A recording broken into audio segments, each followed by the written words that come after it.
هغه زما نسوک واوري یا چرته کلی ملی کی وي نو څلوې لانجه جوړه شي او امام بیا یو څه وایي دی بیا بل څه وایي کله کله ماته دا ګیلې راشي. نو عزیزانو عرض مې داو چې زما خبره بنیادی خبره زارس کوم لکه یو جمعه ما دا ویلیو چې د مړی خبر ګرځول چې دی دا خلاف سنت دی.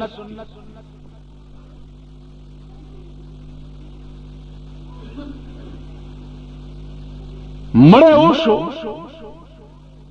نو په اخبارونو کې او په ریډیوګانو باندې او په ټلویزیون باندې او په بازار کې په لوډ سپیکرونو باندې اعلانونه کول چې دي دا خلاف سنت.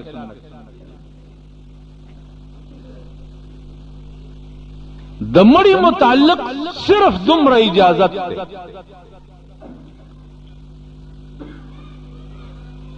چې کفنو ګنډل شي او قبر زر تیار شي او د کلی علاقې غیر چاپیر صرف دومره کسانی چې جنازه قدرې وشي او بس خلاص. نو ما پسې دلته سړی راغی وی چې زمونږ استاد وی چې دا خو چې څومره ډېر خلک یې هومره ډېر ثواب یو چې څومره ډېره دنیا یو جنازه درنه او پلانې چلی او ډنګړې چلی مال غوږونه مې مخوره او استاد ته دی وایي چې تا کم کم کتابونه ویلي دي هغه ولیکه ما ته راکا چا کم تا نه ویلی چې زه هغې کې درته بیا وښیم.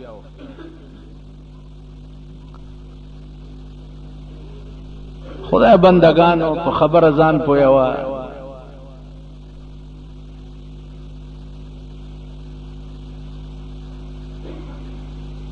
څومره ډېر خلقي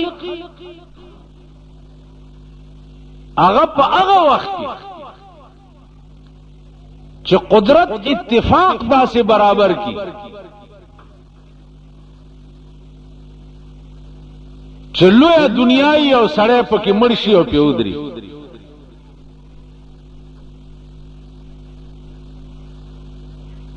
په خبرونو راغونډول خلق په لوڈ سپیکر ګرځول په پیښور کې او زمونږ ښار کې رواج دی لوڈ سپیکر ګرځي. ہم افسوس کے ساتھ اعلان کرتے ہیں چې پلانے مړ شو بس لاړو خبر خلاص. عربو کې چې مړ شو هذا خلاص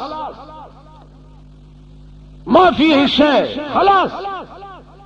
کارپوریشن والا راشي او کفانی مو کې ویم لمبي او بیوی سی او جماعت کې جنازو کې او بس دنه کوي خبر اخلاص. دلته به صاحب سلیریش ګنټي سار کړی چورېګه خلق نه را رسیوال. دا ټول کارونه خلاف سنت. ويكره حدیث شریف داسې ويكره اعلام الميت في الاسواق والمحلات الا الاقرباء. اعلام د میت چې ده په بازارونو او په محلو کې دا مکروه دي الا الاقرباء مگر خپلوان به خبره چې کوم د دې مړي رشتہ دار دي ایت به خبرو کې د دینه سیوا ناغوي چاو اوس پوي شما مال وړاندې نه ځان پوهو. نو اسیم بعضی خبره داسي چې اوس په جبه نیت تړل چې دي تاسو به کلی تلار شي وای بچلکا هغه خو چې په جبه نیت نشته التاغه درته په سر خوک کړي نیت مې وکړه د اخلاصات معنا هو پکې رم ده دو رکعات واجب منځ کوم د دې اجر جمعه په دې اجر امام پسې او مخمه د کعبه شریفه په لور کړو ها ال تدر رکعاتم پکې لاړ شي وګونه باندې نیولې دلته ما خام ټیم د امام پر رکوع ټیټ ده او تا وګونه نیولې دی نیت مې ګوره هغه سمع الله لمن حمدک خیال ده نو اسی زمونږ د عمل کې یو ویر نه دی چې دا قوم په اخته که دین ته اراده نه کوي هم دوی په یو خاص ویر اخته دي او که دنیا ته کې هم په یو خاص ویر اخته دي. تاسو خیال راځي. نو د دې وجنه عزیزانو دا مشکلات مونږ ته دي ځکه چې مونږ دین زده کړی نه دی او اهل دینو ته نږدې پاتې شوي نه. که مونږ ته دین زده وی نو مونږ ته به هیڅ مشکل نه وی.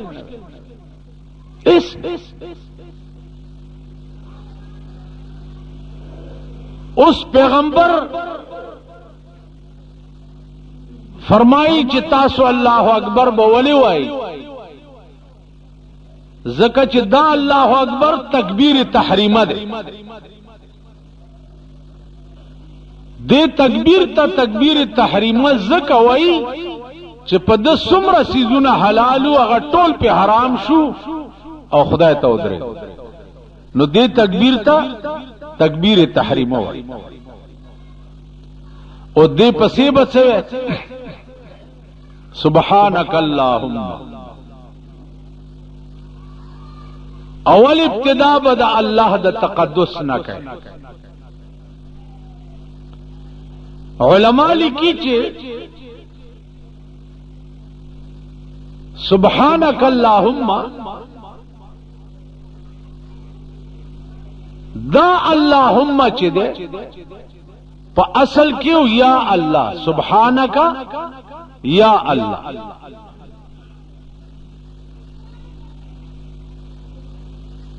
نو دی کې اوس اعلال شو سبحانك اللهم نا د یا الله نا اللهم شو. عربی قانون دا دے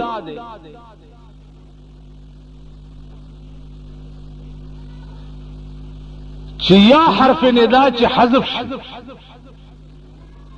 نو داغه په عوض کې میم مشدده راوړي شي.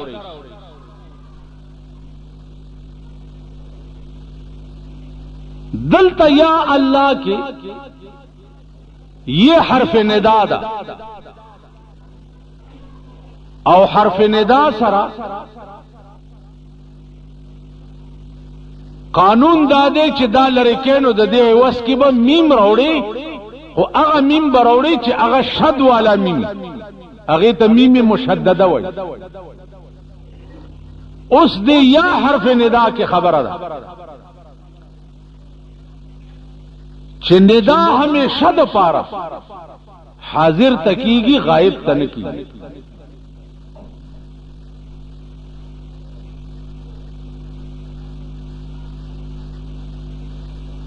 غائب کتا په حرف ندا سره حاضر فرض کو چې زپ دې حرف ندا دی غائب ته आवाज کوم دا ما ته حاضر دی نو دا کفر او شرک.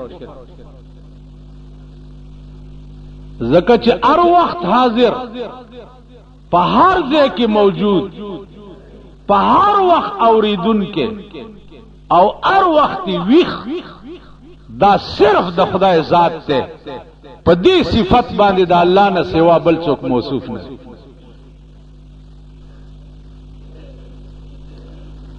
اوس مونږ په دې ملک دا رواجم دي د خزي چې کټوي باندې کړیو جو شو یو تویږي یا پیر بابا راو یا پیر بابا راو رسیږي یا لوی ځوان راو رسیږي وغیرہ وغیرہ. دې سره کدا عقیده یې د سړي چې په دې आवाज هغه ما ترارسیو دا کټوي د توې دونه بچ کولې شي دا کفر او شرک. رسول الله صلی الله علیه وسلم الله ډېر لوی مقام ورکړي د ټول کائنات نه لاندې د ټول کائنات د پاسه او د الله نه لاندې دا د رسول الله مقام. لیکن په خپل صفات مختصه باندې الله پیغمبر موصوف کړي هر ځای موجود هر وخت اوریدونکو دا صرف د خدای ذات ته په دې صفت باندې غیر الله چرته موصوف نه. زمونږ په دې ملک دا سے خلق اگئی وہی اللہ کے پلے میں وحدت کے سوا کیا ہے، جو کچھ ہم نے لینا ہے لے لیں گے محمد سے. وہی اللہ سره خو یو توحید دے، هغه سره نور څه دي چې سالو مونږ به رسول الله نه علي. اوس د رسول الله صلی الله علیه وسلم دومره مدح کول چې د خدای بی عزتی په کې وشي، نو پیغمبر دا برداشت کولی شي یا خدای دا برداشت کولی شي؟ عیسایانو د عیسی علیہ السلام دومره لوی احترام او عزت کو چې د خدای زوی ورته وي، تاسو ورته کافر وایي کنه؟ ها عیسایان څه بلاد؟ ځکه چې عیسی علیہ السلام ته د خدای زوی وي. د بیبي مریم دومره لوی عزت کو چې د خدای خزه نعوذ بالله ورته وي، تاسو ورته کافر وایي کنه؟ عزیر علیہ السلام د یهودو پیغمبرو اغا مقام تا یهود و رسولو چی وقالت الیهود عزیر ابن اللہ، و عزیر علیہ السلام دا خدای زوی دے، یهودو تا کافر وائی کنوائی؟ ٹھیک شو؟ تاسو چی رسول اللہ صلی اللہ علیہ وسلم اغا مقام تا رسوی چلتا دا خدای بیزتی لازم شی، نو تاسو با پی کافر شی کنا بشی؟ نو د دې وجنا اره خبرې ته سوچ کوي، فکر کوي. د غیر الله نه پیغمبران استما توای چې یو قبر ته تور شي او استاد عقیده چې زما د پلانې مراد دا قبر پورا کوي،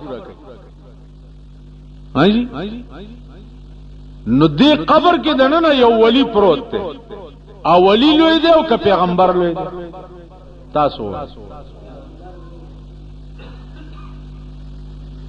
یعنی د پیغمبر د خپل خاور ته هم اولیاء نه رسیږي. ٹھیک شو؟ او زکریا علیہ السلام ته ضرورت پیښ شو چې ماته یو زوی پکار، هغه په خپل پیغمبري قوت سره ځان له زوی نشي ورکوله، نو خدای ته التجا کوي. څه وایي؟ کافها یا عین صاد ذکر رحمت ربک عبده زکریا اذ نادى ربه نداء خفیا. پنی مشپا کې را پاسه دا خدای ته غلی غوندي زاری وکړه. قال رب انی وهن العظم مني واشتعل الرأس شيبا ولم اكن بدعائك رب شقيا. خدای زم بډایم خزمم بډای دا، او ما چې کله درته سوال کړي قبول کړي دي، اوسم درته یو سوال کوم چې را دي نه کی دا توتیه تمهید الله پاک د زکریا علیہ السلام د دعا د قبول بیانې چې زکریا توتیه تمهید کې خو چې وړاندې دیم ډېرې مهرباني را سره کړې دي، اوسم یو درخواست درته کوم چې را دي نه کی. څه درخواست کې؟ وَإِنِّي خِفْتُ الْمَوَالِيَ مِنْ وَرَائِي وَكَانَتِ امْرَأَتِي عَاقِرًا فَهَبْ لِي مِنْ لَدُنْكَ وَلِيًّا يَرِثُنِي وَيَرِثُ مِنْ آلِ يَعْقُوبَ. خدای د ځان نرستو یریګم چې د کم دین خدمت چې ما کړې دې د پاره بڅوک پاتې نشي. نو دې له یو ولی پکار، یو بچی پکار ستا د دین د خدمت لپاره. جواب راغی یا زکریا انا نبشرک بغلام اسمه یحیی لم نجعل له من قبل سمیا. اے زکریا علیہ السلام زیر در کوم په یو بچی چې نامه به یحیی وی، او داسې زوی در کوم چې په دې نامه دې د مخکې مالک دو پیدا کړي نه دی. داسې زوی به دی وشي چې په دې نامه دې مخکې ماډ بل چاله زوی ورکړي. زوی غواړي دین د پاره، نو التجا د خدای نه کوي. نو زما عزیزانو عرض می داو چې هیڅ مشکل کشا دا الله نه سوا بل څوک نه دی، ایس حاجت روا دا الله نه سوا بل هیڅ څوک نه کشتا. بل څوک شته چې هغه نه سوال وکړي. ته د انسان نه چې د یو ځل نه دویم ځل سوال کې په غصه شي. دا الله تعریف دا دی چې 24 غنټه ورته لګیاي او سوالونه ته کې نو خوشحالي.